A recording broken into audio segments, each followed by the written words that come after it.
Non, non, on commence là. On commence. Non, c'est bon là. C'est pas qu'il y a mis mon sac. On commence.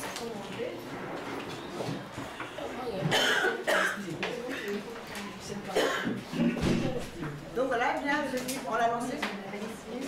Bienvenue à tous et à toutes. Donc c'est notre troisième rencontre citoyenne de cette année 2018. Je veux juste rappeler que les rencontres citoyennes, ce sont des rencontres que j'ai décidé d'organiser depuis 2016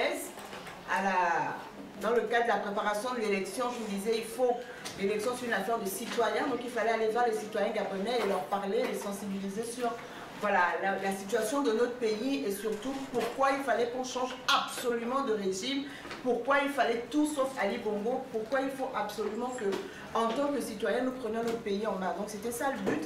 Et donc ces rencontres sont à l'endroit de tous les citoyens gabonais de tous bords, qu'ils soient même au PDG, qu'ils soient où ils veulent, mais on a besoin de changer entre citoyens pour savoir un peu qu'est-ce que nous faisons de notre pays et surtout l'implication de chacun d'entre nous, parce que nous ne pouvons pas être spectateurs de ce qui se passe dans notre pays. On ne peut pas le permettre aujourd'hui. Chacun de nous a un rôle à jouer, chacun de nous doit se sentir concerné par ce qui se passe au pays. Donc j'ai fait des rencontres citoyennes en 2016. Ça correspondait aussi avec la sortie de mon livre Gabon, pourquoi j'accuse. Donc je faisais en même temps la promotion du livre et donc ces rencontres citoyennes. On a fait plusieurs villes, on a commencé par Lille, on a fait Amiens, on a fait Limoges, Bruxelles, on a fait pas mal de villes et on avait fait la dernière à Bordeaux. C'était le 26 août 2016, donc la veille de l'élection. On est parti d'ici. On a fait la rencontre citoyenne, on est parti à 23 h en bus, parce qu'on n'avait plus d'argent pour payer le train. On est arrivé à Paris à 6 h du matin, on est juste allé prendre une douche pour aller passer la journée à l'ambassade pour aller voter. Donc voilà un peu pour la petite anecdote des rencontres citoyennes. Donc l'année 2017, je n'ai pas fait de rencontre citoyenne personnellement parce que la communauté était vraiment en mouvement, donc les rencontres étaient organisées partout. Donc j'ai été invitée à Montpellier, j'ai été invitée à Lyon, à Marseille, je suis revenue à Bordeaux 2 fois, invitée par le RG33. Et puis cette année, les choses se sont un peu calmées au niveau de la diaspora. Je me suis dit, on ne peut pas laisser retomber les choses, donc j'ai remis sur pied les rencontres citoyennes, mais plus au même rythme. Donc on les fait un peu tous les 3 mois. Donc on a commencé à Nancy au mois de... C'était avril, je crois. On a fait Nancy en avril. On a fait Perpignan au mois de juin. Et donc on devait faire Bordeaux au mois de septembre. Et on le fait donc au mois d'octobre parce que les raisons de calendrier ont fait qu'on décale un tout petit peu jusqu'à maintenant. Donc vraiment, merci à tous ceux qui ont fait le déplacement. Il y en a qui sont venus de la région parisienne, il y en a qui viennent du Tour de Laval, je crois, du Mans, voilà, il y en a qui viennent du Mans, il y en a qui viennent de Montpellier, de Perpignan, de Lyon aussi, qui ont fait le déplacement de Lyon. Il y a quelqu'un que je ne vois pas dans la salle qui est venu de Lyon. Non, non, non, je ne sais pas où il est, je l'ai aperçu tout à l'heure. Comme on conserve l'anonymat de ceux qui sont dans la salle, je ne peux pas citer son nom, mais en tout cas, il y a quelqu'un que j'ai vu là qui est venu, que je n'ai pas encore vu. Donc voilà, merci à tous d'être là. Et si vous n'êtes pas dans le groupe, nous avons un groupe WhatsApp rencontre citoyenne. Si vous n'êtes pas enregistré dans ce groupe WhatsApp, nous allons prendre votre numéro de téléphone, si vous le voulez bien, de WhatsApp pour vous inclure dans le groupe, parce qu'on a partagé le compte rendu de la réunion de Perpignan et le compte rendu de la réunion de Nancy. Donc on ne peut pas toujours tout reprendre, sinon on n'avance pas. Donc vous aurez ces comptes rendus à disposition dans ce groupe WhatsApp sur les rencontres citoyennes, parce que c'est une réflexion qui se poursuit. Nous sommes en mode réflexion. Réflexion, action. Parce que des actions qui n'ont pas été préalablement réfléchies vont manquer d'efficacité. Elles vont manquer d'efficience. Et en même temps, si on passe tout notre temps à ne faire que réfléchir sans jamais agir, ça devient des théories qui ne sont pas expérimentées et elles ne servent à rien. Donc il faut qu'on réfléchisse à des actions concrètes et qu'il y ait toujours cet échange entre ce qui a été fait et la réflexion qui a été menée pour continuer de s'améliorer. Sinon, à un moment, on stagne et on fait les mêmes choses, on fait du surplace. Et le surplace, ça décourage, ça tue l'engouement, ça tue l'engagement des gens. On a besoin de voir que les choses avancent. Même si elles avancent petitement, on a quand même besoin de sentir qu'on fait un pas. Et donc, c'est le but un peu de ces rencontres, nous inviter à la réflexion Et tout à l'heure, Stéphane vous expliquera, c'est aussi de recueillir les compétences de chacun parce qu'il faut vraiment qu'on se mette au travail. Et juste pour un petit rappel, donc le thème de cet atelier, pour aujourd'hui on a dit qu'on avait 3 ateliers. Il y a un atelier sur ta place, la place de chacun dans la lutte pour libérer notre pays. Quelle est la place de chacun de nous? Le deuxième atelier, ça va être les actions concrètes. On va réfléchir à des actions concrètes à mener à l'étranger et aussi sur le terrain au Gabon. Et nous allons travailler sur les liens que l'on peut établir avec le pays pour que ces actions soient menées là-bas. Donc évidemment, à ce moment-là, il n'y aura plus de live. Le live s'arrête juste sur la première partie qui vise la sensibilisation de tous les citoyens. Et le troisième atelier, ça va être les outils informatiques, comment on les utilise, comment on utilise nos outils informatiques pour être efficace.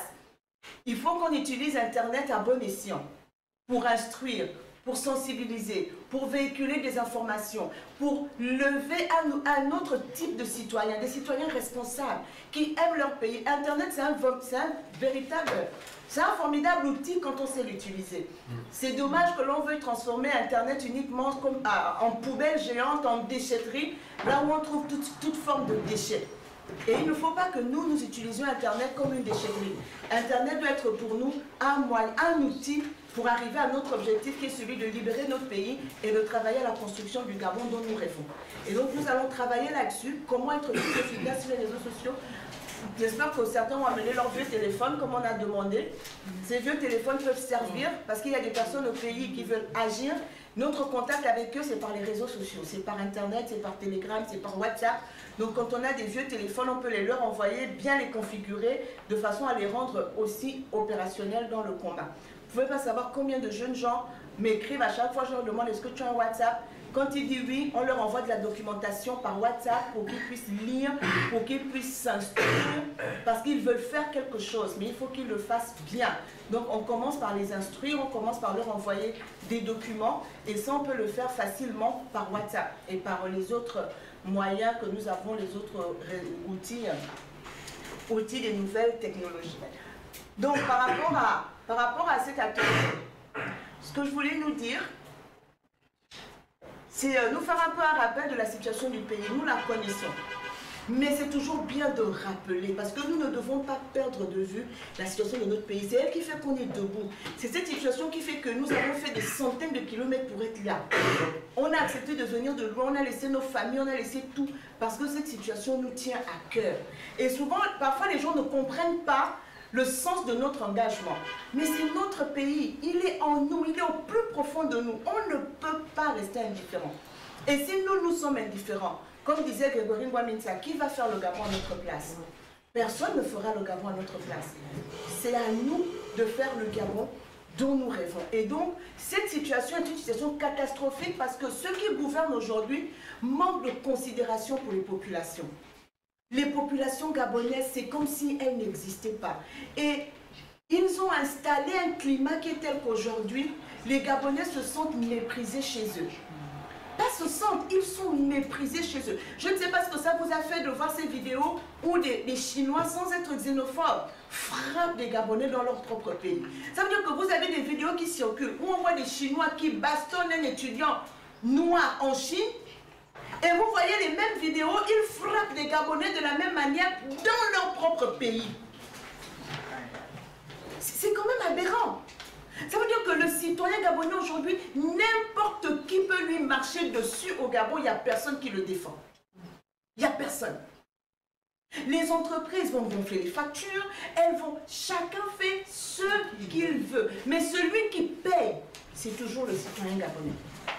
C'est lui. Les Gabonais n'ont pas de répit. La santé, il n'y a pas. L'école, il n'y a pas. Les routes, il n'y a pas. La nourriture, il n'y a pas. L'eau. Quand il pleut, les inondations. Je me demande, mais comment un peuple peut être aussi maltraité? C'est pas possible. Un citoyen étranger peut mourir. Dans un pays, on va demander des comptes. Un Gabonais peut mourir. Personne ne demande des comptes de ce qui s'est passé. Personne. Personne. Aujourd'hui, la vie d'un Gabonais ne vaut absolument rien. C'est normal. Le pouvoir qui est là lui-même est arrivé en tuant les Gabonais.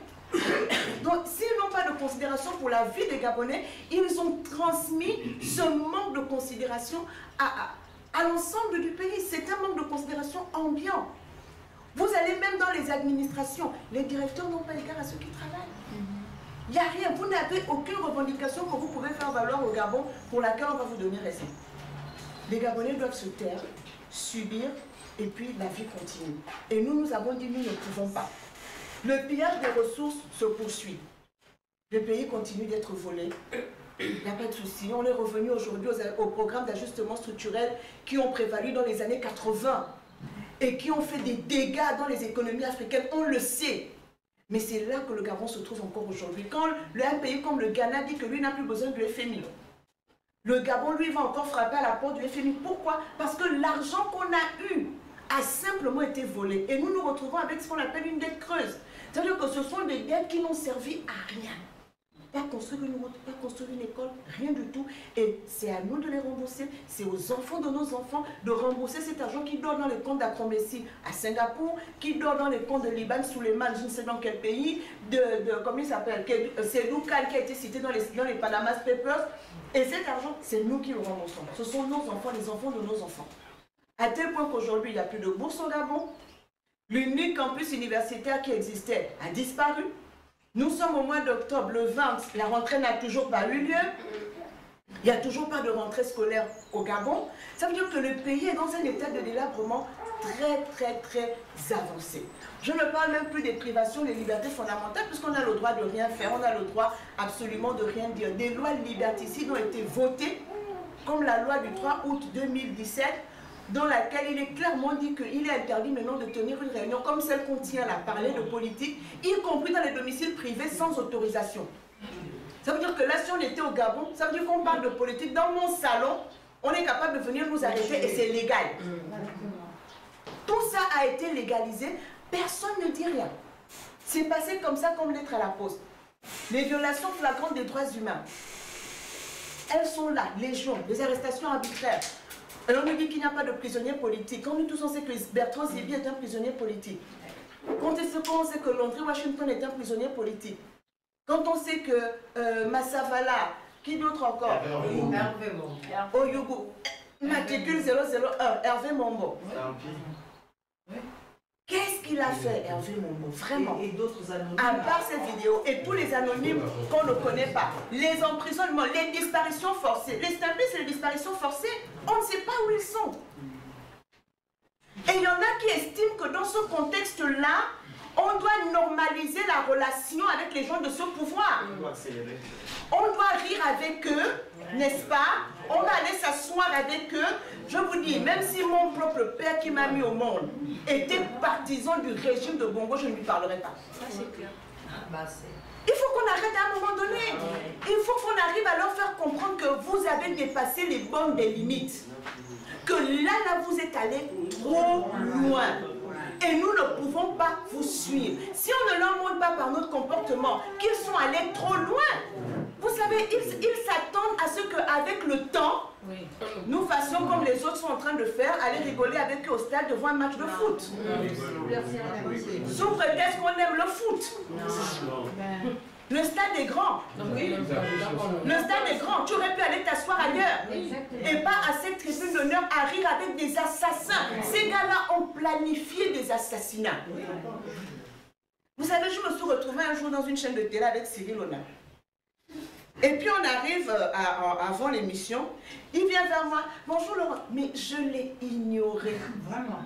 Je suis passée. Il me dit, Laurence, tu ne me dis même pas bonjour. La politique, c'est un débat d'idées. Je dis Cyril.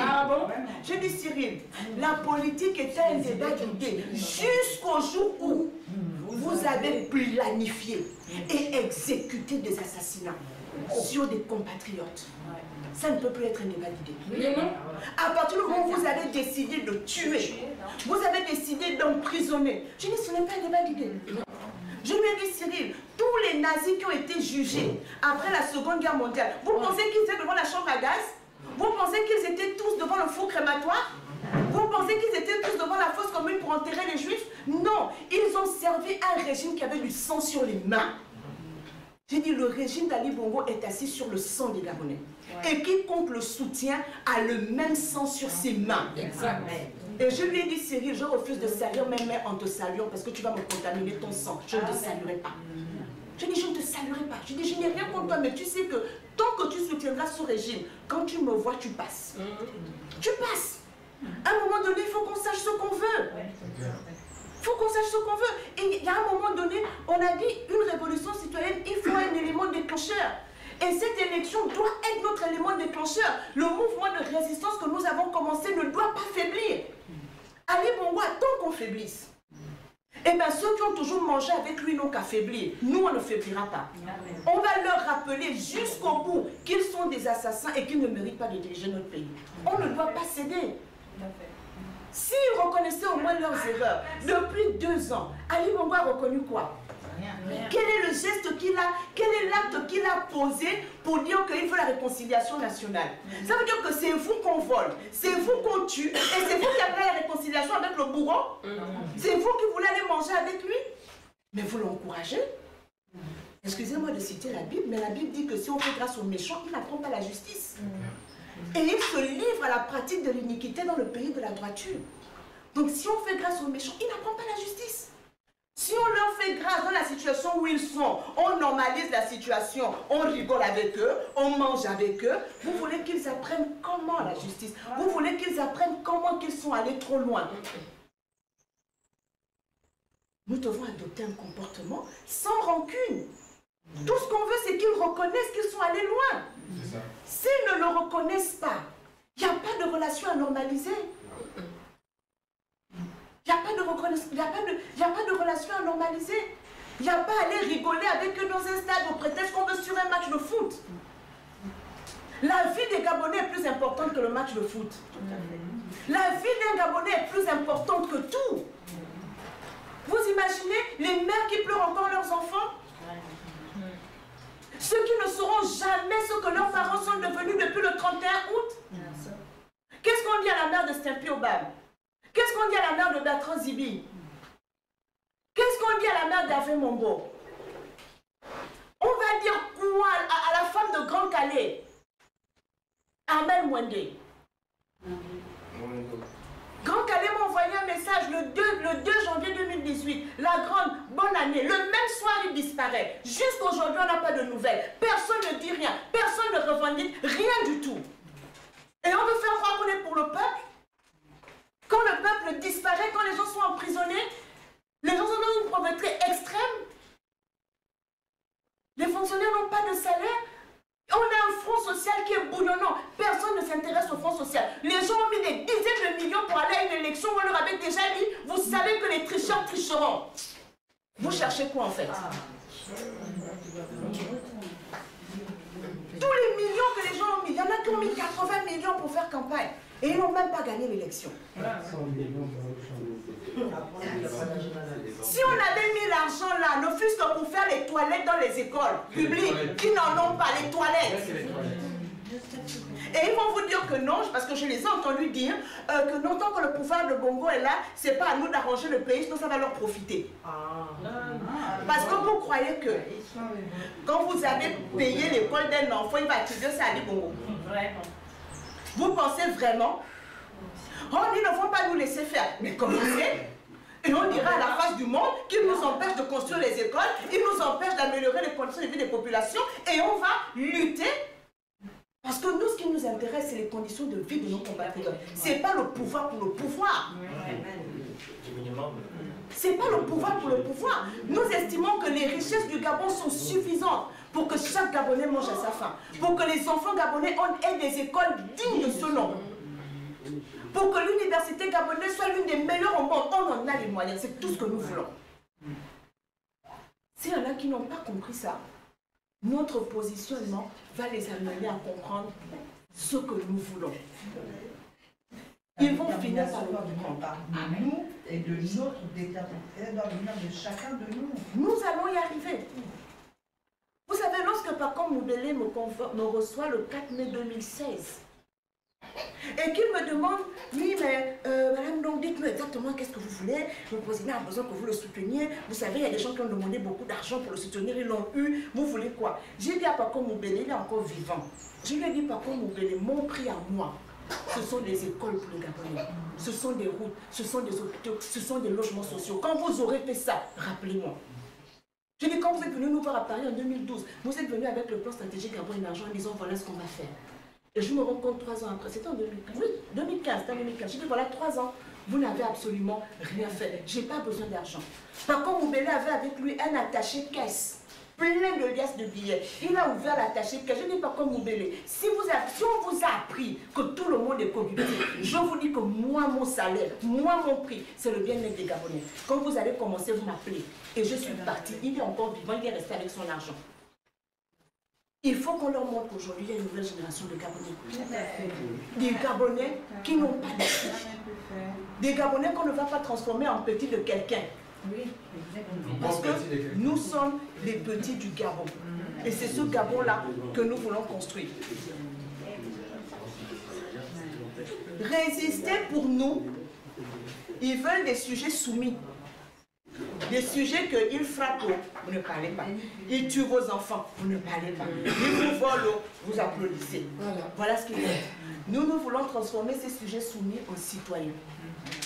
Des gens qui connaissent leurs droits, qui connaissent leurs devoirs, qui ne font pas que réclamer leurs droits, mais qui exercent aussi leurs devoirs pour construire leur pays.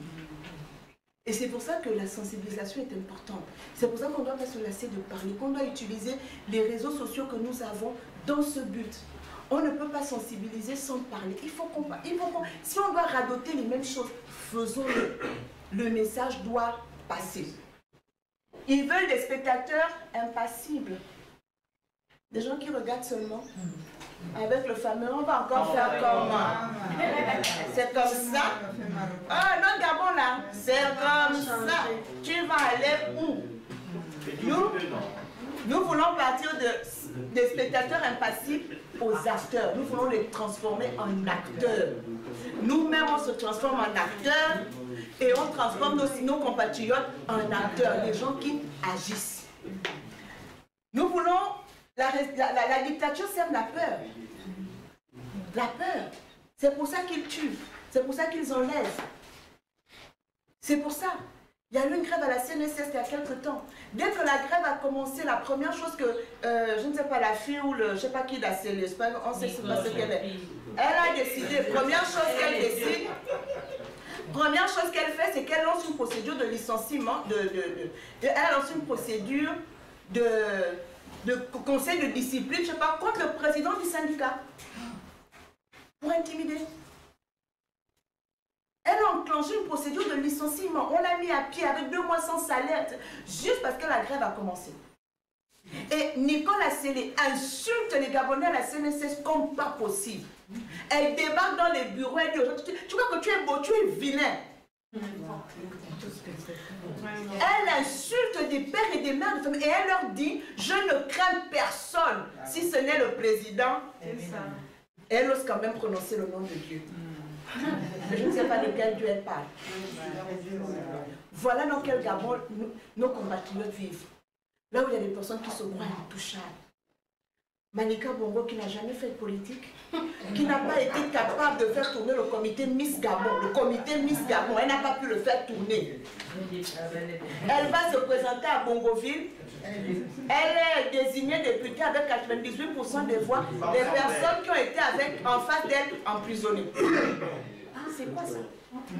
Oui, c'est emprisonné. Ah ouais. En quoi ça? Et vous pensez que tout ça est crédible?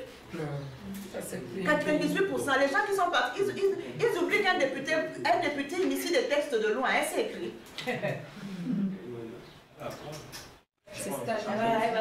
Nous ne pouvons pas être dirigés par tant de médiocrité. Donc nous devons emmener nos compatriotes à partir de la peur de la résignation à l'action. Il faut qu'on décide d'agir. Et c'est à nous de faire ce travail. Comme je dis souvent, nous devons faire ce qui n'a jamais été fait pour obtenir ce qui n'a jamais été obtenu. On ne peut pas continuer de marcher sur les mêmes sentiers, de refaire les mêmes choses en espérant des résultats différents. Ce n'est pas possible. Et je crois que nous sommes suffisamment intelligents pour réfléchir et trouver ce que nous devons faire pour nous débarrasser de ce régime.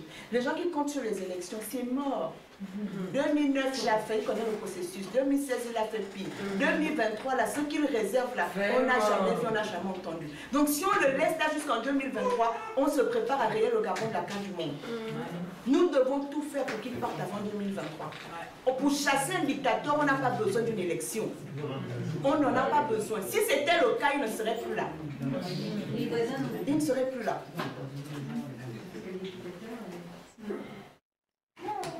Dans la lutte non violente, à Perpignan, on a beaucoup travaillé sur la lutte non violente, on en a expliqué les principes, les fondamentaux, etc. Mais je voulais revenir sur ces deux aspects. Il faut qu'on ait la capacité à défier l'agresseur et parfois même à retourner contre lui les effets de sa répression. C'est pour ça que nous allons travailler sur comment référencer les violations des droits humains. Il faut qu'on retourne leur répression contre eux. Nous devons avoir la capacité à saper et à rompre les sources du pouvoir contre lesquelles on lutte.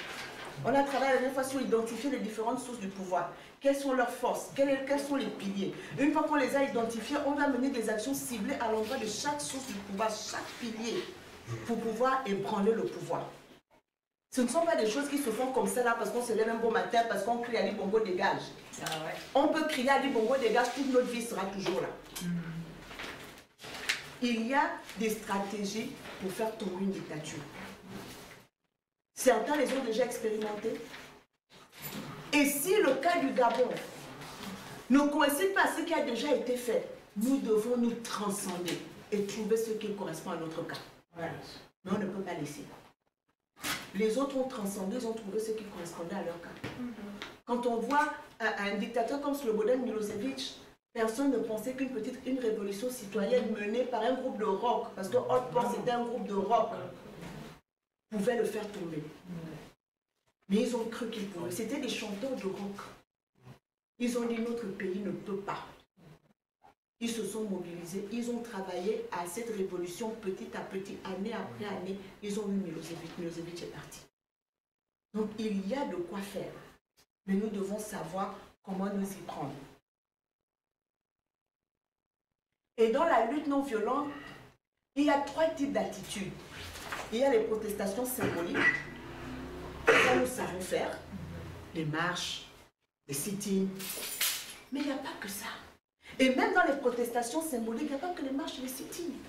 Nous allons le voir, il y a beaucoup d'autres actions de protestation qui peuvent être menées sans mettre en danger qui que ce soit. Voilà. Sans mettre en danger les vies des gens, sans mettre en danger leur travail. Voilà. Ouais. Il y a des astuces pour saper les sources du pouvoir. Tu travailles dans un ministère clé là. Tu restes le dernier au boulot. Ou bien, avant de sortir, tu laisses même le robinet ouvert. Et puis tu pars. Quand ils reviennent le lendemain, tu fais ça la veille du jour, il y a une audience importante.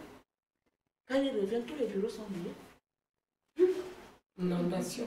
C'est une protestation symbolique. Qui t'a vu? Qui t'a entendu? Il y a des façons de faire. Vous savez, en Équateur, ils se sont battus contre une dictature militaire. Vous êtes en France un jour, pendant la nuit, tous les paysans qui produisaient des œufs, ils sont venus déposer des milliers d'œufs à l'entrée du ministère. Qui pouvaient aller travailler en marchant sur les œufs. Puisque pour aller travailler, il fallait qu'ils marchent sur les œufs, donc ils allaient devoir casser les œufs, saler les chaussures, aller saler les moquettes. Donc personne n'est parti au travail. Il fallait d'abord venir ramasser les œufs. Ce sont des actions de protestation. Ils sont venus poser les œufs la nuit. Personne ne les a vus. Les militaires n'ont pas ouvert le feu sur eux parce que personne ne les a vus. Ils ont seulement déposé leurs œufs. Ils sont partis. C'est non violent. Mais c'est une manière de protester puisqu'ils n'avaient pas le droit de manifester. Donc il y a différentes façons de protester qui vont montrer à ceux qui sont là et à ceux qui regardent que les Gabonais ne sont plus d'accord. Ils n'ont même jamais été d'accord. Mais maintenant, ils le montrent. On doit trouver des stratégies pour contourner la répression. La non-coopération politique, c'est une attitude dans la lutte non violente. Nous allons revenir dessus tout à l'heure. Les dictatures ont besoin qu'on coopère avec elles. Ouais. Et donc la non-coopération, ce n'est pas de la bouderie. Ce n'est pas comme un enfant qui veut les bonbons et puis quand on n'a pas donné, il fait... Non. Ou bien comme une femme qui est fâchée avec le mari et puis pour montrer qu'elle est fâchée, elle tourne le dos. C'est pas ça. C'est une stratégie de lutte efficace. Et c'est celle-là que nos gens au Gabon ne veulent pas comprendre. Qu'en réalité, la dictature a besoin qu'on coopère. Et si on ne lui offre pas la coopération, si on ne leur offre pas la coopération, ils sont mal. Ils sont très mal. Il y a les interventions et les perturbations actives. Ce sont les choses que nous pouvons faire. Ce que les Gabonais ont fait quand ils sont allés au meeting de Sarkozy. Sarkozy vient chercher Ali. Oui, ce sont des perturbations actives. Il y a des Togolais aujourd'hui qui sont en prison au Gabon. Qu'est-ce qu'ils ont fait? Lorsque Faure Gnassingbé, l'autre jumeau dans la bêtise, est venu au Gabon, ils ont payé des Togolais comme toujours pour venir crier à l'aéroport fort et super, fort et haut, fort et grand. Les résistants togolais se sont immiscés au milieu des Togolais qui avaient été achetés. Et quand Faure Gnassingbé est venu passer, ils ont crié les premiers « Faure dégage !»« Faure must go !»« Faure dégage !» Ils ont sorti leur pancarte. Évidemment, ils savaient qu'ils couraient le risque d'être arrêtés. Ils ont été arrêtés sur place et jusqu'à aujourd'hui, ils sont encore en prison. Au Gabon, ils sont en prison au Gabon. Au Gabon, pour avoir protesté contre Faure et Adema. Donc, il faut pouvoir trouver des endroits où intervenir et voir comment faire pour intervenir. Ça peut se faire de différentes façons, pas forcément avec les gens qui sont là. Il y a différentes façons où on peut faire des interventions et des perturbations actives.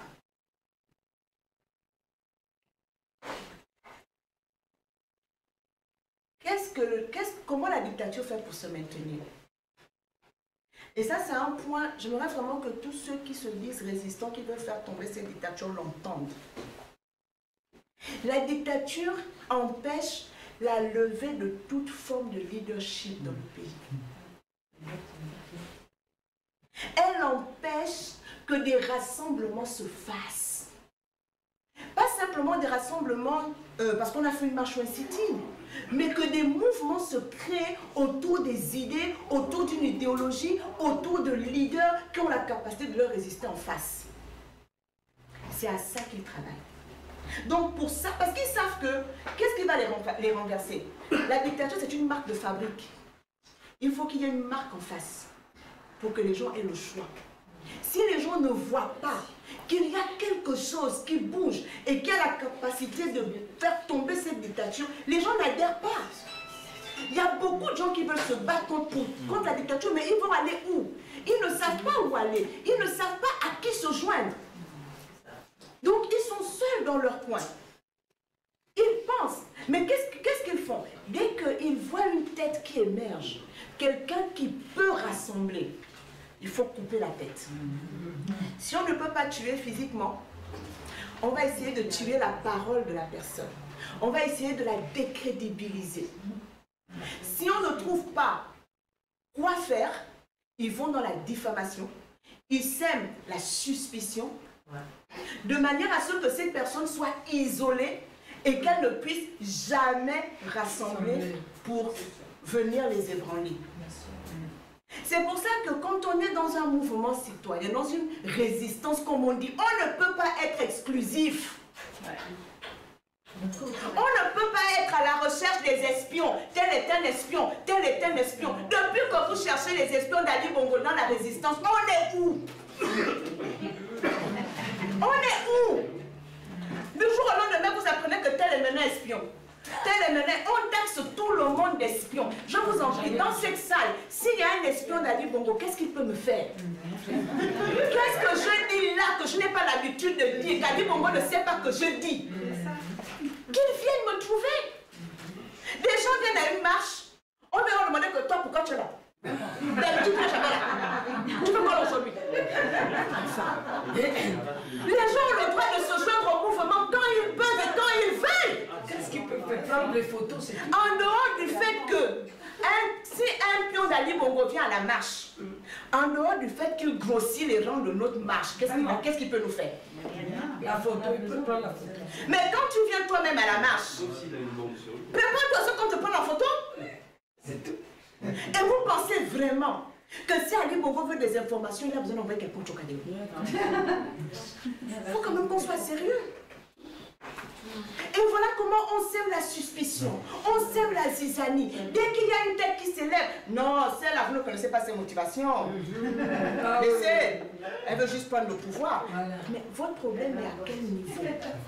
On est là pour prendre le pouvoir. Est-ce qu'on ne travaille pas à renverser une dictature? Est-ce qu'on ne se plaint pas d'une classe politique qui jusque-là ne nous satisfait pas? Donc une fois qu'on aura fini de dire ça, on fait quoi? Qui prend le pays en main? C'est nous. C'est ceux qui se battent pour. On fait comment? Donc vous voulez qu'on se batte pour faire partir la dictature et pour laisser le pays à qui? À qui? Mais les gens ne se rendent pas compte qu'en prétextant combattre un système, ils le servent. Mais c'est ce qu'ils font. Et chacun accuse l'autre de servir le système. Exact. Mais plus vous passez du temps à vous attaquer et à vous insulter, vous faites tous le jeu du système. À se battre pour un homme surtout, mais pas pour le pays. Vous faites le jeu du système. On n'a pas... Vous savez, il y a des gens qui m'ont dit que madame le peuple, j'ai pas d'énergie pour ça. La situation est telle que je n'ai pas d'énergie pour entrer dans des problèmes futiles. J'ai pas d'énergie pour ça. Je veux concentrer le peu d'énergie que j'ai sur le vrai combat, qui est celui non seulement de renverser cette dictature, mais de réfléchir et construire pour construire un Gabon nouveau. Et ce Gabon nouveau, je dois l'incarner. Je dois être le Gabon que je veux voir. Et ça, personne ne m'en empêchera. Parce que le problème de ce système, c'est pas l'argent. L'argent, on a eu. Ce ne sont même pas les idées. Parce qu'il y a des plans pour construire le Gabon. Il y a eu Gabon 2025. Eux-mêmes, ils ont fait le plan stratégique Gabon émergent. Il y a eu des plans. On a un problème de personnes. Des personnes qui ne sont pas fiables, des personnes qui n'ont pas de valeur, des personnes qui n'ont pas d'amour, ni pour le pays, ni pour les compatriotes. Ni même pour eux-mêmes. Mais leurs valeurs sont tellement renversées. Des gens qui estiment que la grandeur d'un homme, c'est leur le fait d'avoir une voiture qu'il a volée. Voilà. C'est ça. Des pères et des mères de famille qui volent à longueur de journée, qui mentent à la face du monde entier et qui estiment que ce sont des gens bien. Et ils ont fait du peuple des voleurs. Alors que tout le monde se moque d'eux. Vous pensez que quand Emmanuel Macron reçoit Ali Bongo, moi je vois des gens qui s'aiment, mais vous émeuvez pourquoi? Non. Vous ne savez pas que dans la vie on choisit ses amis? Oui. Est-ce que le fait qu'Emmanuel Macron reçoive Ali Bongo, ça change la nature d'Ali Bongo? Non. Ça change que c'est un voleur? Non. Ça change qu'il n'a pas gagné l'élection? Non. Ça change que c'est un assassin? Non. Ça change qu'il n'a même pas le bac? Est-ce que vous voyez le cœur d'Emmanuel Macron? Peut-être qu'Emmanuel Macron est en train de se dire que franchement je dois subir cette idée. Merci pour les sous qui me donnent. C'est la richesse. Qu'est-ce que vous en savez? Ce genre de choses ne doivent pas nous ébranler. Ça fait partie du jeu. Ça fait partie du jeu. C'est pas ça qui doit nous ébranler. C'est pas ça qui doit retenir notre attention. Ça ne doit pas nous faire perdre du temps. Ça ne doit pas nous faire peur. Les gens font comme si c'est la France qui va venir nous donner un nouveau président. Si la France a accueilli Ali Bongo, c'est que vraiment notre cas est grave. Mais la France s'est toujours tue. Vous croyez que si la France voulait faire quelque chose dans cette crise post-électorale, il ne l'aurait pas fait après les morts du 31? Depuis. Vous croyez que c'est vraiment 2 ans après qu'ils vont faire quelque chose pour chasser ce régime? Ils ne chasseront pas. Lisez la tribune que l'autre a écrite, Attali. Attali a fait une tribune dans Le Monde le 29 août. Lisez-la. Il dit clairement que dans le monde entier, il y a un recul de la démocratie et que la communauté internationale a décidé de faire avec les dictateurs qui n'oppriment que leur propre peuple. Tant qu'ils ne font pas ça ailleurs, on laisse comme ça. Ils se rangent derrière les plus forts. On se soucie, si maintenant Ali Bongo décide qu'il va aller annexer la Guinée équatoriale, là ça devient un problème. Mais tant que le désordre qu'il fait, il le fait contre le peuple gabonais, personne ne viendra rien lui dire. Et ça, Ali Bongo le sait et il joue avec. Donc les seules personnes qui peuvent lui dire stop, c'est le peuple gabonais. Il n'y a que nous qui pouvons lui dire stop. Et quand nous aurons dit stop, et que nous aurons réellement mis ce pays en ébullition, et que ceux qui sont là verront qu'ils ne peuvent plus venir piller l'argent, parce que les Gabonais ont dit stop. ils viendront chercher leur type. Et ils vont l'emmener. Donc il faut qu'on sache où sont nos efforts, où nous devons concentrer nos efforts. Quelles sont nos priorités? Notre priorité, c'est la sensibilisation de nos compatriotes. Mais on ne peut pas sensibiliser aussi des gens qu'on insulte. On ne peut pas sensibiliser des gens qu'on insulte. Les Gabonais sont des moutons, les Gabonais sont des peureux, les Gabonais sont des ceci. Je dis, mais attendez, on parle de quel peuple? Les Gabonais sont sortis dans la rue tout seuls en 90. C'était des étudiants qui ont fait en sorte qu'on arrive à la conférence nationale. C'était des étudiants. Les Gabonais sont sortis seuls en 93 dans la rue. Malgré le fait que le PDG leur donne des cuisses de poulet, leur donne des t-shirts, leur donne des sacs de riz, ils n'ont jamais voté le PDG, ni en 93, ni en 98, ni en 2005, ni en 2009, ni en 2016. On parle de quel peuple? On parle de quel peuple? C'est quel peuple qu'on insulte? Le PDG n'a jamais gagné une élection dans les urnes. Ça veut dire que les Gabonais savent exprimer leur rejet pour ce peuple-là. Et à chaque fois que ces gens-là trichent, qu'ont fait le peuple gabonais? Ils ne sortent pas dans la rue. Si. Ceux qui sont morts le 31 août dans la rue, qui leur a dit de sortir? Qui allait les chercher? C'est ce peuple-là qu'on traite de marboule aujourd'hui. Il faut qu'on se pose des bonnes questions, qu'on sache pourquoi ce peuple-là, en ce moment, ne réagit pas. Posons-nous les bonnes questions. Ce peuple-là sait réagir. Quand on dit les Gabonais sont des moutons, ce n'est pas vrai. S'ils étaient des moutons, on n'aurait pas pleuré le 31 août. On pleure aujourd'hui parce que les courageux, les valeureux sont allés dans la rue et ils ont été massacrés comme des animaux. Ils sont en prison. Et d'autres sont en prison jusqu'aujourd'hui et refusent de se laisser acheter. Donc le peuple gabonais, on doit savoir comment le mobiliser. Parce que ce peuple a déjà su se mobiliser tout seul à plusieurs occasions. Pourquoi il ne se mobilise pas aujourd'hui? Posons-nous les bonnes questions. Pourquoi? Pourquoi il ne se mobilise pas? Quelle est l'offre? Qu'est-ce qu'on lui propose? C'est ça, peut-être qu'il n'y a pas de bon leader. Qu'est-ce qu'on lui propose? Même au-delà des leaders. Quelqu'un m'a appelé du Gabon pour dire, madame, il faut qu'on fasse la sensibilisation, il faut qu'on reparte vers le peuple pour le mobiliser. Je lui ai dit, vous allez mobiliser le peuple avec quelle offre? Quelle offre? Quelle stratégie? Vous leur avez dit, allons à l'élection. Ils sont partis à l'élection. Ils ont voté, ils se sont mobilisés comme jamais. Cette élection a été volée. Les Gabonais sont morts. Justice ne leur a pas été rendue. Vous revenez dire aux mêmes qu'il faut repartir aux élections avec le même régime. Qui a déjà fait un faux découpage électoral, qui annonce donc la fraude électorale. Vous vous êtes tués en sachant que vous vouliez partir à l'élection. Ils ont même imposé la prime de la caution pour introduire un recours. Oui, ça. Entre 500 000 et 5 millions. Qui va faire des recours? Donc ils ont tué la notion de recours. Parce que les gens là qui déjà pour payer leur caution pour l'élection même font le RTL monnaie, demandent aux gens l'argent. Ils vont avoir l'argent pour la caution où? Tout est fait pour que la dictature reste au pouvoir. Leur problème, c'est ça, le pouvoir à tout prix. Ils ne réfléchissent pas à comment construire le Gabon. Ils ne réfléchissent pas à comment améliorer les conditions de vie. Ils ne réfléchissent qu'à une chose, comment rester au pouvoir. Toute leur intelligence tourne là. Et je vous dis que là-dessus, ils sont capables de nous pondre des choses. Ah oui. Ce qu'ils nous ont pondu en 2016 est petit. 99% au Togo, c'est petit par rapport à ce qu'ils nous ont en 2023. Toutes les dictatures veulent se donner une image de démocratie. C'est pour ça qu'elles continuent de tenir des élections truquées. Parce qu'elles veulent faire croire au monde que c'est de démocratie. On ne peut pas inventer l'eau chaude. Jim Sharp a écrit que les élections en dictature profitent toujours à la dictature. Bon, on enlève ce que Jim Sharp a écrit. Nous-mêmes, nous partons à des élections multipartites depuis 1990. Faisons nos constats. Ils sont toujours là.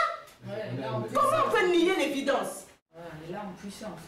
Et on part du principe qu'en continuant d'aller à l'élection, on est démocrate. L'élection en dictature n'est pas une preuve de démocratie. Ce n'est pas une preuve de démocratie. Les dictatures ne se limitent plus qu'à faire des élections. Parce qu'elles veulent se donner ce climat. Vous savez ce qu'Ali Bongo a dit à Londres là, il y a 2 ou 3 semaines? aux étudiants d'Oxford qui lui ont posé la question, il est allé parler à Oxford. Vous savez les complexes de quelqu'un, comme si un jour il avait fait l'université. Il est parti là-bas. Il est parti là-bas. Non, quelqu'un qui a fait toutes ses études en France, il va chercher un doctorat en Chine. Vraiment. Il va à Oxford. Et quand on lui demande, les étudiants lui ont posé la question par rapport à l'élection présidentielle, que voilà, vous avez volé les présidentielles. Qu'est-ce qu'il a répondu? Il a répondu que si j'avais volé les présidentielles, pourquoi mon parti vient de gagner les législatives? Il sait que c'est fou, mais c'est des gars qui pensent que communiquer, c'est parler. Mais c'est cet argument-là qu'il voulait. Il voulait juste l'argument, c'est pourquoi j'ai parlé de non-coopération. Il voulait l'argument que vous dites que j'ai triché, je suis reparti à une élection, les mêmes sont revenus. Pourquoi ils sont revenus? Et je les ai encore battus. 25% de voilà. Mais ça, ils s'en foutent.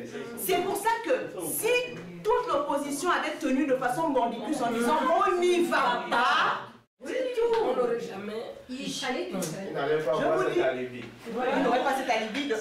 Et de 2, dans une révolution citoyenne, il nous faut un élément déclencheur. Nous avons dit que nous allons rompre avec le cycle des élections volées. Ça veut dire qu'il y a une élection qui doit être le terminus. C'est celle-là. Et pour moi, l'élection de 2016, c'est le terminus. On devait se dire qu'après ce qui s'est passé en 2016, nous n'irons plus jamais à une élection avec ces gars-là. Ils doivent dégager pour moi. C'est tout.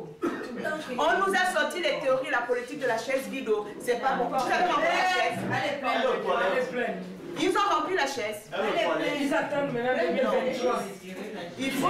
Il faut qu'on tire les leçons de ce qui s'est passé et qu'on puisse tous se remobiliser.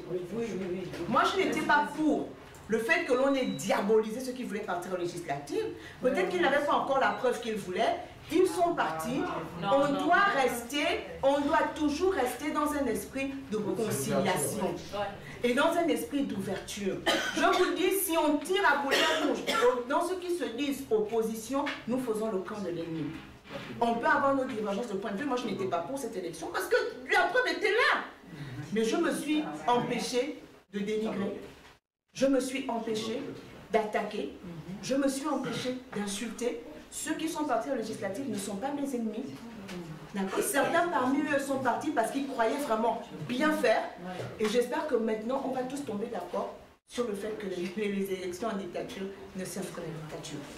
Et que maintenant, on va pouvoir se remobiliser pour se dire, réfléchissons maintenant un peu en oubliant cette affaire d'élection pour voir comment nous pouvons arriver à bout de cette dictature. Parce que de toute façon, la prochaine élection, c'est 2023. Mais ils vont repartir. Et on a encore 4 ans. On a 4 ans pour faire changer les mentalités. On a 4 ans.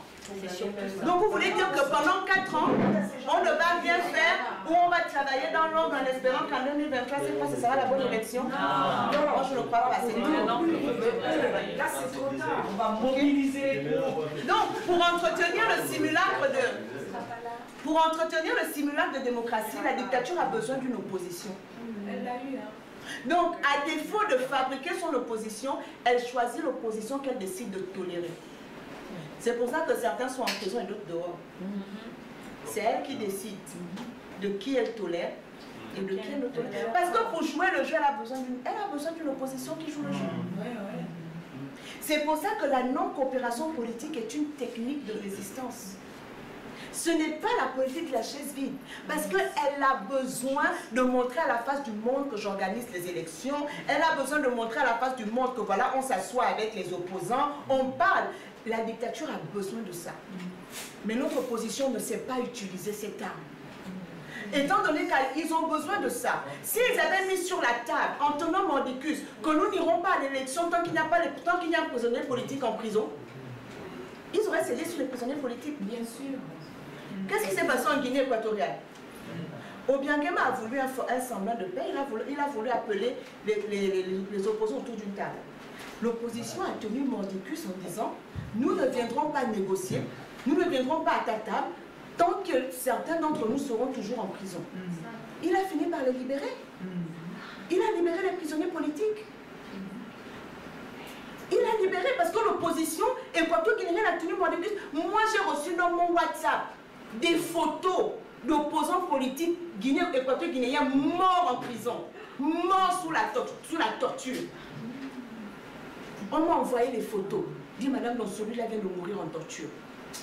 Le siège de l'opposition en Guinée équatoriale, il y a un siège qui a été, leur siège a été annexé par la police. On les a entourés, les militaires. Ils ne pouvaient pas sortir. Ils devaient manger, faire tout à l'intérieur. Ils n'avaient plus de nourriture. Ils sont restés là-bas. Ils ont dit au Dangema qu'on préfère tous mourir ici.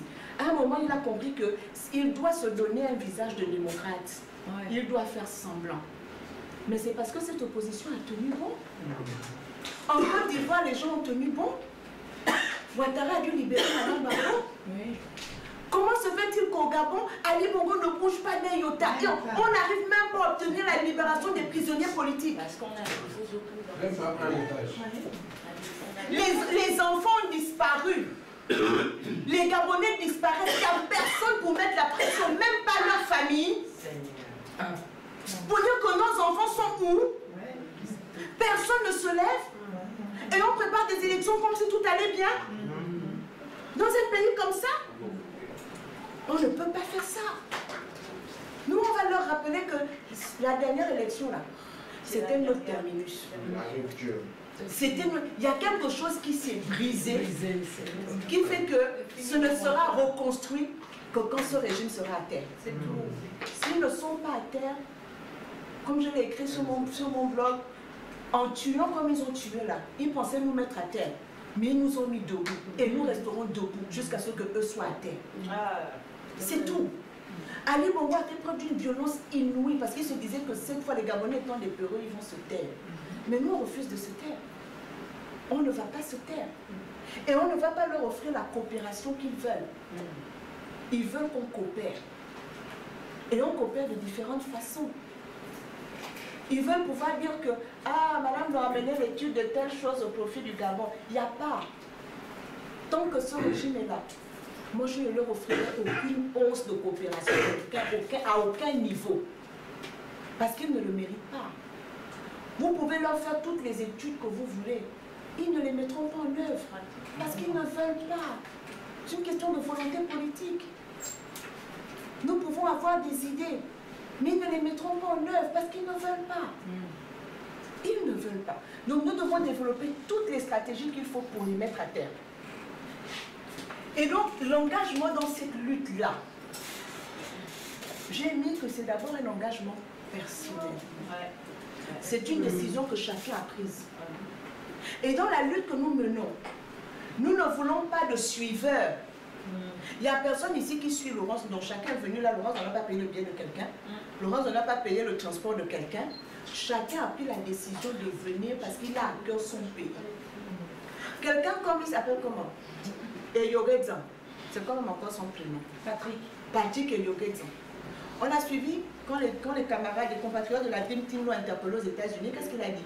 Il a dit en 2009, j'ai suivi Baobab. Ça n'a pas marché. 2016, j'ai suivi Jean Ping. Jean Ping aussi est en train de nous dire jusqu'au bout. Moi, j'ai compris que non, il faut que j'aille travailler. Donc, quelqu'un de ton âge, tu suivais les autres. Quel est le sens de ton engagement? C'était quoi ta conviction? Tu suivais? Et un père de famille, quelqu'un qui se veut intellectuel, ils sont des inepties pareils. J'ai suivi Baobab. Mais sauf que nous, dans cette lutte, on ne suit personne. Nous, on ne suit personne. Nous suivons notre amour pour le Gabon. Et nous suivons notre vision pour le Gabon. Nous suivons notre stratégie pour construire un Gabon nouveau. Ce qui fait que, même si vous tous ici vous abandonnez, moi je continue. Et si vous apprenez ici que ça n'arrivera pas, mais si vous apprenez que Laurence a décidé qu'elle ne combat plus, vous allez continuer. Parce que c'est pas moi que vous suivez. Ils vont d'abord insulter. Ils vont même me tuer. Ils vont me tuer. On va te laver avant de continuer. Non, ce que je veux dire ici, c'est que dans la révolution citoyenne que nous voulons construire, il n'y a pas de suiveur. Personne ne suit personne. Nous avançons ensemble parce que nous avons une conviction commune. C'est pour ça qu'il est important de s'accorder sur l'idéologie. Il est important de s'accorder sur la stratégie. Il est important de s'accorder sur pourquoi on se bat. Contre qui on se bat? On ne se bat pas contre nos compatriotes, quels qu'ils soient. C'est pas eux notre problème. Moi, je vous dis aujourd'hui, là, même si le pire des pédégistes vient me voir et dit, Madame Donc, j'ai fini avec ce système, j'ai vu qu'il n'aime pas notre pays. Je vais lui dire, bienvenue. Je vais l'accueillir. Est-ce que vous savez qu'aujourd'hui, il y a beaucoup qui sont, que l'on dit être du système, qui ne sont pas du système, mais qui ont peur de nous rejoindre parce qu'ils voient qu'on s'insulte sur les réseaux sociaux comme des animaux? Tout à fait, c'est possible. Et qui disent, ça sert à quoi que je quitte un système dans lequel je vais me faire des ennemis? Non, je gagne d'abord l'argent, mais quand je vais quitter, je vais devenir leur ennemi. Mais là où je pars, je pars aussi, je serai leur ennemi, personne ne va m'accueillir. La personne reste là où elle est. Alors que, pour que notre camp devienne plus fort, on doit vider le camp d'en face. Oui, tout à fait. On doit gagner des gens dans le camp d'en face, qui vont venir avec des informations précieuses. Il y en a même qui poussent le bouchon. Quelqu'un t'appelle, il te donne une information capitale, tu publies sur les réseaux sociaux avec l'identité de la personne. Mais vous voulez qu'on ait des infos comment? Or, dans cette lutte, l'information est capitale. Si plus personne ne peut nous donner des informations parce qu'on enregistre tout le monde, tout est basé sur les réseaux sociaux, c'est pas professionnel. On ne peut pas lutter comme ça. Les gens doivent savoir que si je donne une info à Madame Don, même sous la torture, elle ne me livrera pas. Voilà ce qui fait la crédibilité. Et dans un combat, les gens ont le droit de désirer garder l'anonymat. Les gens ont le droit. Quelqu'un vient à une marche au Trocadéro, il dit ne me filmez pas. C'est son droit. Pourquoi qu'on le filme? Donc c'est un espion. Non. Il a besoin de garder cet anonymat pour continuer de nous donner des infos. Mais il est aussi avec nous puisqu'il a pris la peine de venir montrer son corps. Apprenons à considérer les choses dans la lutte. Il y a beaucoup qui veulent rejoindre le combat. Un Gabonais normal ne peut pas soutenir Ali Bongo, ces gens. Un Gabonais normal ne peut pas. Il y a une minorité qui s'est mis plein de poches, qui est prêt à tout pour rester là, mais la grande majorité n'est pas avec eux. Et c'est à nous de trouver la stratégie pour les intégrer dans notre lutte. Comment on va les intégrer? Comment on va aller les chercher? Comment on va les ramener à nous? On a besoin qu'ils viennent avec leurs compétences, avec leurs infos. Vous savez, quand les rencontres citoyennes ont commencé, il y a des gens qui m'ont dit, ah madame, non, il faut appeler tous les activistes. Je dis non, moi les personnes célèbres ne m'intéressent pas. Elles sont déjà à fond dans le combat. Ce qui m'intéresse, c'est le Gabonais qui est dans le coin, qui dit, moi je n'ai pas envie de me mêler parce que je ne comprends pas. C'est lui que moi je veux aller chercher. C'est lui qu'il faut aller convaincre. Parce qu'il faut que nos rangs grossissent. Quand je dis nos rangs, ce n'est pas les rangs d'un mouvement, ce sont les rangs, le rang de ceux qui partagent nos idées. Le rang de ceux qui ont la même, qui partagent notre conviction. Donc on doit aller les chercher et leur partager nos convictions. Et leur partager nos idées, leur partager notre engagement.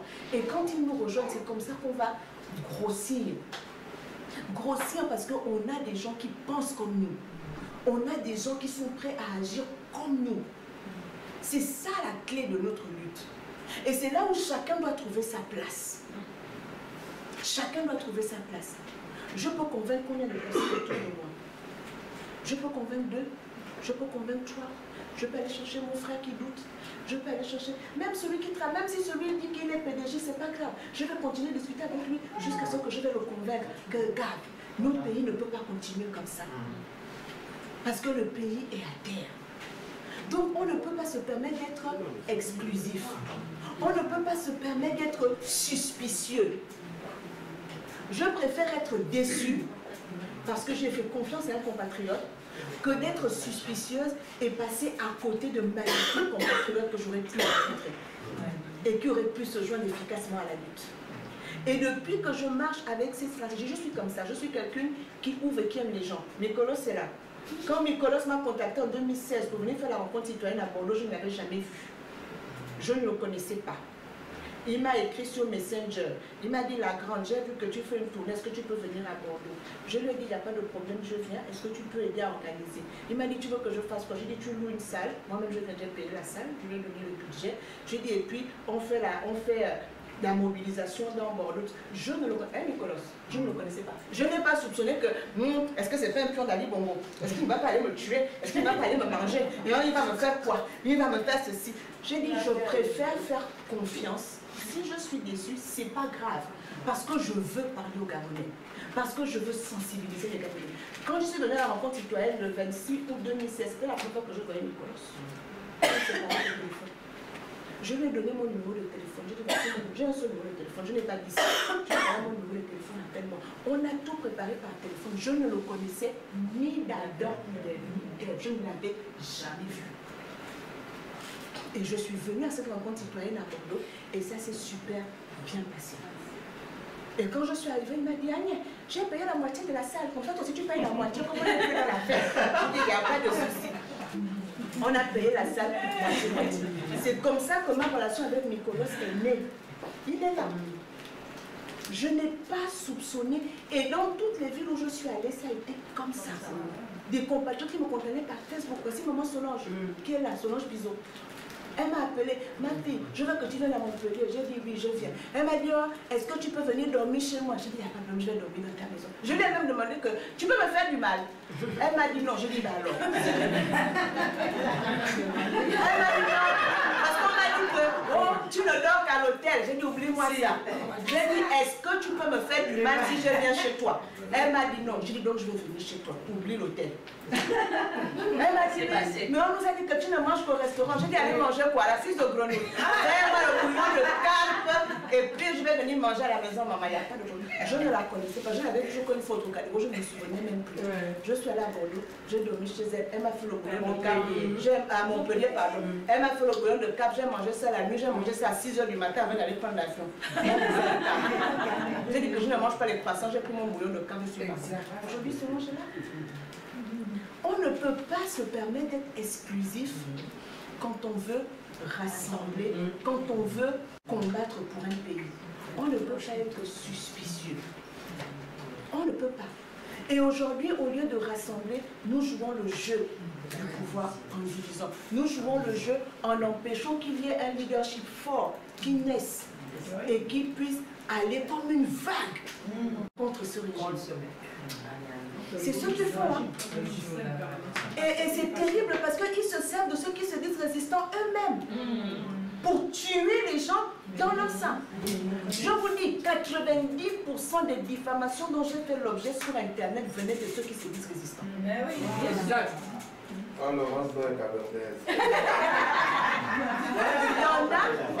Il y en a qui ont même poussé le bouchon à poster des notes vocales sur un forum de la résistance en menaçant de me poignarder si mon vote au Caléro. Et quand je ne parle pas au Trocadéro, vous savez ce qu'ils disent aux gens? Elle ne peut pas venir ici parce qu'elle nous prend de haut. Elle n'aime que la télé. Mais ils oublient qu'ils ont menacé de me poignarder au Trocadéro, que je suis venue au Trocadéro, que je venais de moi-même, qu'ils sont allés jusqu'à me molester.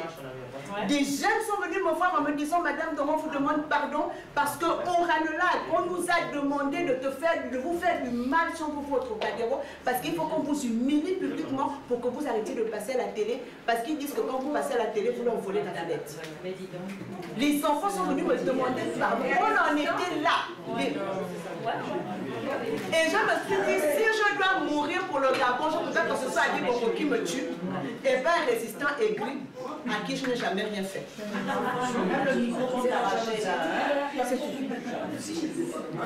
Non, elle ne parle pas ici. Elle ne parlait pas à la télé. Ici, elle ne parle pas. Mais elle parle de qui? Elle parle pour nous. Ils ont même oublié. Elle nous représente. Ils ont oublié que la première marche au Trocadéro a eu lieu le 3 septembre 2016. Et que le 3 septembre 2016, j'avais déjà fait toutes les télés de France et de Navarre. Je n'ai pas attendu. Le Trocadéro ne m'a donné aucune notoriété. Au contraire, je venais, j'étais effacée. Et beaucoup de journalistes sont venus couvrir à l'époque les marches du Trocadéro invités par moi. Invités par moi. Beaucoup sont venus là. Parce que je les invitais. Et je leur disais, quand vous venez interviewer d'autres Gabonais, pour que vous réalisez que le combat que je mène, ce n'est pas moi seul, il y en a d'autres. Mais et pourtant, certains avaient fait de moi l'ennemi public numéro 1. Mais c'est pas grave. C'est pas grave. Parce qu'on doit faire le deuil. Moi, j'ai déjà fait le deuil d'essayer de plaire à tout le monde. J'ai déjà fait le deuil. Je ne plairai pas à tout le monde. Mais le but, c'est de rassembler ceux qui pensent et qui sont capables d'agir selon ce en quoi je crois. À ce moment-là, on avance ensemble. Et beaucoup, parmi ceux qui vont au Trocadéro, je veux vraiment faire la nuance, tout le monde n'est pas mauvais là-bas. Je ne suis pas en train de dire que tout le monde est mauvais. Je dis, il y a quelques personnes qui avaient décidé de faire de moi une cible. Et pour ma sécurité, j'ai décidé de ne plus y aller. Parce que je ne me sentais plus en sécurité, parce qu'il y avait énormément de haine, énormément de menaces, énormément de choses. Et je trouvais que ça ne fait pas avancer le combat. Et aujourd'hui, j'en parle parce qu'on est en petit comité. Mais ceux qui me suivent savent que je ne réponds pas. Parce que j'ai décidé de ne pas répondre à la haine. Moi, je crois qu'on se fasse le mal par le bien. Moi, je suis de ceux qui croient qu'on aime ses ennemis. Ma fille, toi tu es résistante, oh, tu peux brailler.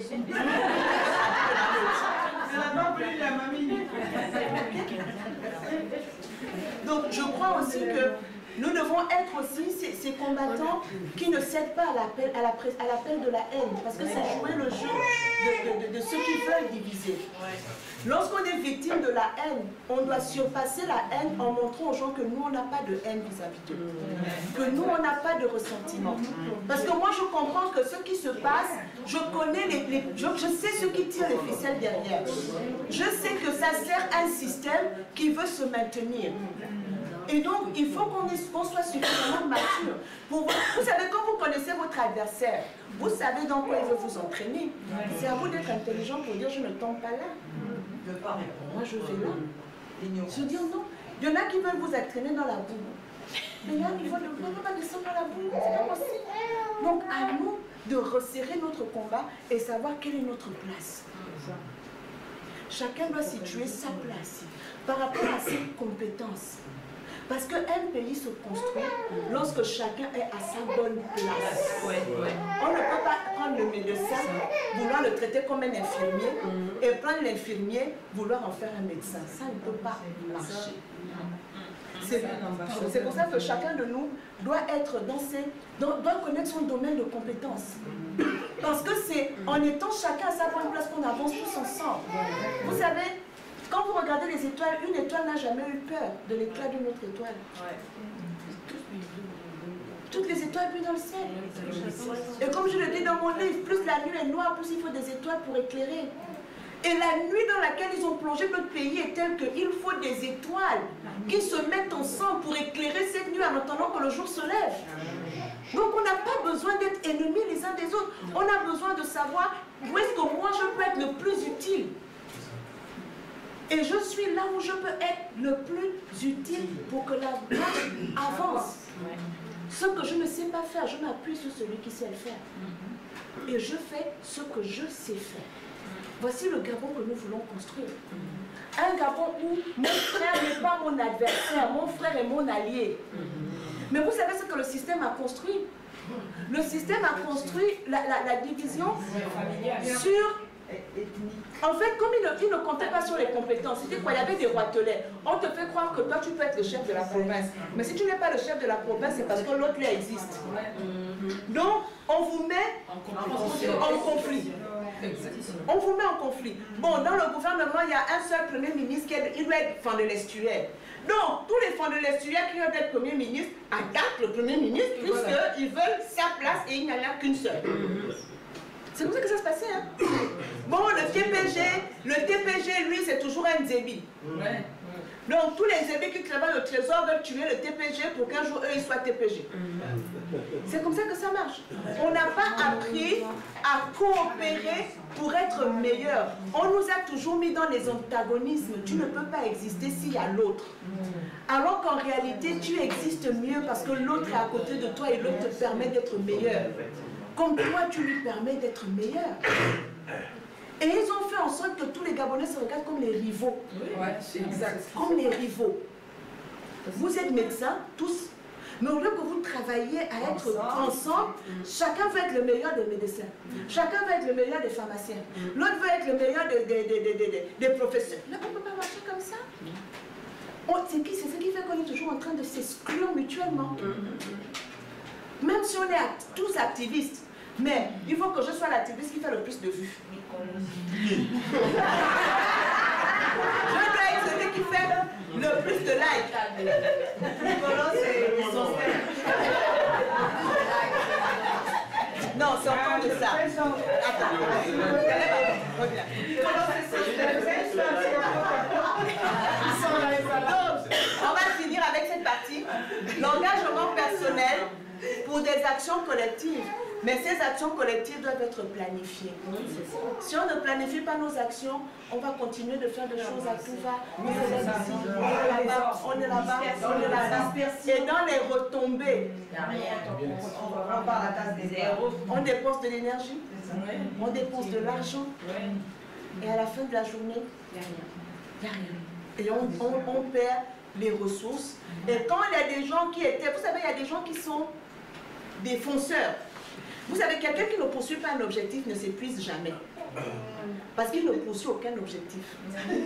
Il va se lever tous les matins, il va faire la même chose, il ne va pas l'épuiser. Mais quelqu'un qui poursuit un objectif et qui réalise qu'il ne l'atteint pas, il se décourage. Il s'épuise, il se fatigue. Parce qu'il a l'impression de se heurter à un mur. Et on a beaucoup qui se sont découragés dans la lutte. Pas parce qu'ils sont mauvais, pas parce qu'ils aiment le Gabon moins que nous, mais simplement parce qu'ils ont l'impression que ça n'avance pas. Et qu'ils ne voient pas de quelle manière ça pourrait avancer. Et donc, aujourd'hui, ils sont chez eux dépités, découragés. Et ces gens-là, il faut aller les chercher. Et leur dire, nous avons quelque chose à faire ensemble. On a comme l'impression qu'on est face à un mur, c'est vrai. Mais nous allons faire en sorte qu'on réfléchisse à abattre le mur. Si on n'arrive pas à abattre le mur, on verra comment enjamber le mur. Si on ne peut pas, on verra comment contourner le mur. Mais dans tous les cas, on doit faire quelque chose ensemble. Il faut leur apporter une offre. Il faut leur apporter une stratégie. Il faut leur apporter quelque chose qui va leur faire croire qu'effectivement, on peut y arriver. Pas simplement des éléments de langage. Est-ce qu'il ne faudrait pas créer finalement un corpus qui puisse être le socle de ce qu'on peut proposer finalement? On va y travailler. On va y travailler.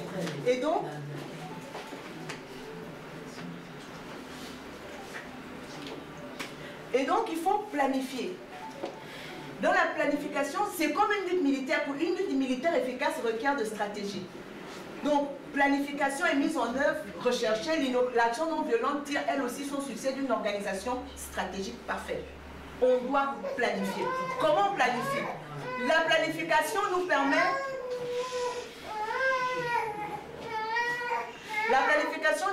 d'utiliser au mieux les ressources disponibles. La planification nous permet d'utiliser au mieux les ressources et la puissance disponible. Elle nous permet de prendre en compte l'état présent, l'objectif non atteint. C'est comme ça qu'on va remobiliser les gens, c'est que l'objectif n'est pas atteint. Mais on a fait une analyse de pourquoi ce n'est pas atteint. Voilà. On doit analyser, comme je disais tout à l'heure, que le peuple gabonais ne se lève plus aujourd'hui. Pourquoi il ne se lève plus? Ce peuple s'est toujours levé. Ouais. On ne va pas le faire passer pour un peuple de pochons, pour un peuple de moutons. C'est pas vrai. Ce peuple a su défendre ses intérêts. Il a su se lever contre les bongos quand il fallait. Quand il l'a ressenti, il l'a fait. Donc, il est encore prêt à le faire. Mais il faut qu'on trouve le comment. Et là, on va viser l'état futur. Dans ce qu'on va construire, dans les idées qu'on construit. Pour mieux utiliser nos ressources, on prend en compte le présent. Et il faut qu'on ait un futur qui est clair. Où est-ce qu'on va? Vous savez, il y a quelqu'un qui m'a dit une fois, madame, non, les gens ne veulent plus gréver, machin. Je leur ai expliqué que pourquoi les gens ne veulent plus gréver. Parce qu'à chaque fois qu'ils grèvent, si je prends les cas de l'éducation nationale, on grève parce qu'on a tout un chapelet de revendications, d'accord? Au bout de 6 mois de grève, aucune revendication n'est aboutie, les salaires ont été coupés, les gens, vous voulez que la prochaine grève revienne comment? Ils ne reviendront pas. Mais si on cible nos grèves, On cible sur des petites choses, sur les petites victoires, les petits points qu'on sait que là, le gouvernement va forcément reculer. On mène cette grève. Les gens voient que le gouvernement a reculé et leurs salaires n'ont pas été coupés. Ils sont encouragés à venir gréver la prochaine fois. Donc il faut réfléchir à des actions qui font qu'on arrive à mobiliser les gens et à leur montrer qu'on peut faire reculer ce gouvernement un temps soit peu. Et là, les gens restent mobilisés. Maintenant, si on construit une stratégie où les gens savent qu'à la fin de ce mouvement, ce régime est par terre, ils n'auront plus peur. Parce qu'ils ont peur des représailles. Ils ont peur qu'à la fin de la grève, le même directeur soit toujours là et que le directeur se venge sur ceux qui ont grévé. Mais s'ils sont convaincus qu'avec la stratégie qu'on a mise là, on aura la tête du directeur, personne n'aura peur. Mais si on est encore au stade où quand on a fait une grève, le DG reçoit le président du syndicat en aparté, et là-bas il décide de lever le mouvement de grève parce que lui il a été reçu en aparté. Le même président là maintenant encore dire aux gens demain qu'on grève. Ils vont lui dire qu'après tu vas aller là-bas, tu vas être reçu, et c'est nous que tu livres comme des cobayes. C'est pas possible, ils ne voudront plus. Ouais. D'où la nécessité de stratégie, de réfléchir à une stratégie, de réfléchir à des idées, de réfléchir à un corpus. Qu'est-ce qu'on dit aux gens? Qu'est-ce qu'on leur offre? Qu'est-ce qu'on propose? De façon claire. Si les gens n'ont pas une offre claire, ils vont dire, ah, on a déjà vu ça. Ah, c'est comme d'habitude. Parle toujours. D'autres avant toi en parlaient. Et c'est contre ça que nous devons lutter. Contre ce fatalisme-là. Mais je vous dis, les Gabonais veulent en découdre avec ce régime. Les Gabonais veulent vraiment en découdre avec ce régime. Ils veulent en finir. La seule chose qu'ils ne savent pas, c'est comment. Et notre réflexion doit leur apporter le comment. Si on leur apporte le comment, je vous assure, nous allons les mobiliser. Nous allons les mobiliser. Et ce pouvoir-là, il nous offre tellement de choses qui peuvent le faire tomber. Quand on a un front social comme celui qu'on a au Gabon aujourd'hui, il faut juste quelqu'un qui arrive à capitaliser tous ces mécontentements. Il faut savoir les capitaliser le mécontentement du peuple, parce que son mécontentement est fondé. Ce n'est pas un mécontentement préfabriqué parce qu'on veut les manipuler. C'est un mécontentement qui est là, les faits sont là, qui est réel. Il s'appuie sur des faits réels qu'ils vivent tous les jours. C'est sur ces faits-là qu'on doit statuer, c'est sur ces faits-là c'est contre ces faits-là qu'on doit les amener à réagir et à se mettre en mouvement. Donc, voilà un peu ce que je voulais nous partager. Donc, nous allons réfléchir ici sur comment nous allons faire, qu'est-ce que nous allons faire, quelles sont les idées, qu'est-ce qu'on peut mettre en œuvre, quelles sont les actions. J'avais présenté ça à Perpignan sur, vous voyez, les piliers du pouvoir. On peut au moins prendre le compte rendu de ça pour montrer que lorsque nous menons une résistance, en fait, nous sommes là, nous tirons pour couper les piliers. Vous savez? Et donc, les institutions dans lesquelles il y a l'armée, le peuple et l'économie. Les institutions, souvent, elles sont aux ordres. Même si on peut. Mais si on a le peuple, c'est le peuple qui fait tourner l'économie. Si le peuple arrive à faire en sorte que l'économie ne tourne plus, parce qu'au-delà de tout, ils ont besoin d'argent pour fonctionner et pour voler, 2 piliers sur 3, le régime s'effondre. On n'est peut-être pas obligé de tuer l'économie, on peut s'infiltrer dans l'économie. Non. Et avoir le pouvoir économique. Ce que je veux dire, c'est qu'il ne faut pas tuer l'économie. Il faut arriver à un stade où l'argent ne rentre plus dans le pays. C'est tout. Il faut pouvoir bloquer les entrées d'argent. En 1990, qu'est-ce qui a fait bouger les choses? C'est quand les Port-Gentillet sont allés bloquer la sortie du pétrole. Exactement. Dès que les Port-Gentillet s'en sont pris au bas plein, la Port-Gentil, que le pétrole ne sort plus, elle ne peut plus sortir le pétrole, c'est fini. C'est pour ça que même quand on s'attaque au pilier de l'économie, il faut savoir de quel côté le prendre. Il y en a qui disent on va faire le boycott des produits français, ça ne marche pas. Ce n'est pas la consommation qu'il faut boycotter, ça n'a pas de pouvoir. Ce n'est pas la consommation, c'est la production. Oui. Les sources là où l'argent rentre. Imaginez qu'on arrive à bloquer, on est en live encore. Eh oui, Et là, il est pas fini. tout dire. Et là, il est fini. Là, ils sont en live. Donc, il y a des choses qu'on ne peut pas dire encore, on va dire en privé. Mais c'est la production qu'il faut bloquer, parce qu'il faut empêcher que l'argent sorte. Parce que c'est pour ça que, je vous prends un exemple simple, les commerçantes au marché, elles payent combien la période de l'économie? Pour vendre au milieu des poubelles, pour vendre assises par terre, elles doivent payer 500 par jour. Si elles sont 100, ça fait 50 000. Mais si elles sont 10 000, 500 fois 10 000, ça fait combien les calculateurs? 16, hein? 5 millions. Ça fait 5 millions, n'est-ce pas? Mais elles ne sont pas 10 000 au marché. Si elles sont 20 000, ça fait 10 millions par jour que la paye de l'économie. Et si on arrive à convaincre ces commerçantes que vous cessez de payer les 500 jusqu'à ce qu'on vous nettoie le marché, et qu'elles font seulement une semaine sans payer, c'est 50 millions qui ne sont pas rentrés à la c'est tout. Quand on sait que les 50 millions qui rentrent là ne nettoient pas le marché, ça va dans le compte de Soukar et le Soukar à prendre à la main de Libreville et de la mère d'Ali Bongo qui s'est autoproclamée présidente des femmes commerçantes. Vous pensez que quand la mère d'Ali Bongo va être présidente des femmes commerçantes, mais elle connaît le pouvoir économique de ces femmes commerçantes, c'est nous qui les négligeons. Nous n'avons pas d'entrée au marché. Mais elle est allée se mettre là-bas, leur chef, parce qu'elle connaît le pouvoir. Il verrouille tous les espaces de pouvoir, tous les espaces où l'argent peut rentrer, ils veulent les contrôler. Parce que l'argent rentre là-bas. Mon boîte, c'est 2 milliards par jour. Ah ouais. L'argent rentre par là. 2 milliards par jour. On ne se rend pas compte. Donc je vais dire au revoir aux internautes. Merci d'avoir suivi le live. Donc là, on va travailler sur des choses un peu plus concrètes qui font qu'on ne peut pas les diffuser. Merci à vous. C'est bon?